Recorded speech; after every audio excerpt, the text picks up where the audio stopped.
అంబటి, జోగి రమేష్, ఇతర వైసీపీ నేతలపై దాడులు ఏపీలో జంగిల్ రాజ్ పాలనను తలపిస్తోందని అన్నారు జగన్. ఒక భయానక వాతావరణంతో రాష్ట్రాన్ని పాలిస్తున్నారని మండిపడ్డారు. పోలీసుల సమక్షంలో దాడులు జరిగాయని, తమ ప్రభుత్వం వచ్చాక వడ్డీతో సహా చెల్లిస్తామని వార్నింగ్ ఇచ్చారు.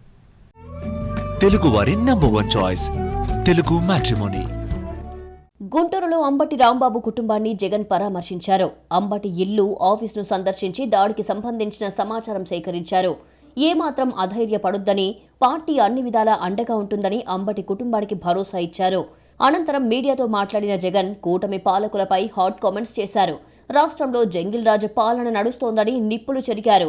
ప్రజాస్వామ్యం ఖూనీ చేశారని మండిపడ్డారు.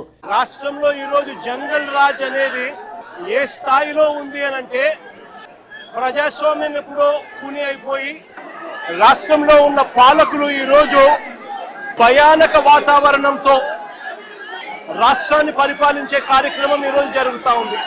పోలీసుల సమక్షంలో అంబటి ఇంటిపై టీడీపీ కార్యకర్తలు దాడులు చేశారని జగన్ ఫైర్ అయ్యారు. ఇది హత్యా ప్రయత్నం కాదా అని ప్రశ్నించారు. ఎవరైనా చంద్రబాబును గట్టిగా నిలదీస్తే, ప్రశ్నిస్తే సహించలేకపోతున్నారని అన్నారు. పోలీసుల సమక్షంలోనే 5 కార్లు ధ్వంసం చేశారు. ఇల్లు మొత్తం, ఆఫీసు మొత్తం తగలబెట్టారు. ఆఫీసులో సామాన్లన్నీ విరగొట్టారు. ఇంట్లో ఉన్న అద్దాలన్నీ పగలగొట్టారు. ఇంట్లో ఆడోళ్ళు ఉండాలని కూడా చూడుకోకుండా ఏకంగా ఇంట్లోకి వచ్చే కార్యక్రమం చేశారు.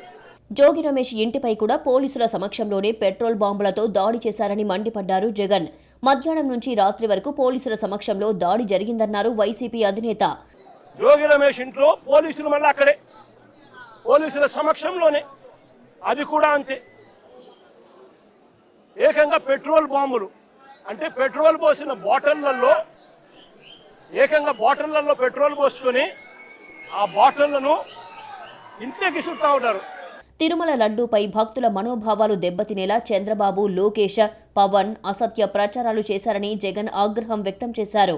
లడ్డూ తయారీ నెయ్యిలో జంతువుల కొవ్వు, పంది కొవ్వు కలిసిందని, వెంకటేశ్వర స్వామి ప్రతిష్టను కించపరిచేలా మాట్లాడారని ఆరోపించారు. పవిత్రమైన తిరుపతి నెయ్యిలో భక్తుల మనోభావాలను దెబ్బతీసే విధంగా కావాలని ఆ నెయ్యిలో జంతువుల కొవ్వు ఉందని, గొడ్డు మాంసం కొవ్వు ఉందని, పంది కొవ్వు ఉందని, చేప నూనె కలిసింది అని అంటూ రకరకాలుగా చంద్రబాబు నాయుడు గారు కొడుకు, తనతో పాటు కలిసి ఉన్న మరో పవన్ కళ్యాణ్ అనే మరో నాయకుడు ఉద్దేశపూర్వకంగా మన వెంకటేశ్వర స్వామి ప్రతిష్టను రాజకీయాల కోసం దేవుడిని ఉపయోగించడం మొదలుపెట్టారు.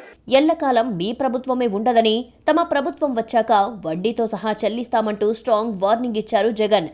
ఎల్లకాలం ఇలా అన్యాయం చేస్తా ఉంటే మాత్రం ఎప్పుడు కూడా దేవుడు చూస్తూ ఊరుకోవడానికి మాత్రం గుర్తుపెట్టుకోండి. ఖచ్చితంగా మీకు మొట్టికాయలు పడతాయి.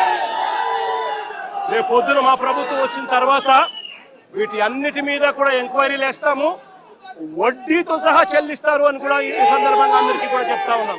ఇప్పుడు తప్పుడు పని చేస్తున్న పోలీసులను యూనిఫామ్తో బోన్లో నిలబెడతామన్నారు.